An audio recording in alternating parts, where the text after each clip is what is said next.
Pemirsa, kita mulai informasi yang pertama. Kecelakaan lalu lintas yang terjadi di Jalan Lintas Sumatera Tengah dan kecelakaan ini melibatkan truk versus Avanza warna putih. Beruntung laka maut ini tidak memakan korban jiwa.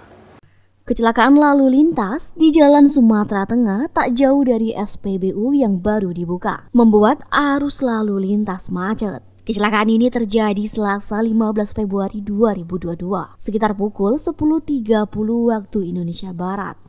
Menurut saksi mata yang menolak nama dipublikasikan, kronologi kejadian ini, mobil truk dan Avanza ini sama-sama dari arah Lubuk Linggau menuju Muara Bliti. Mobil Avanza putih dengan nopol BG 1413 AF tersebut ingin menyalip truk yang berada di depannya dengan kecepatan tinggi.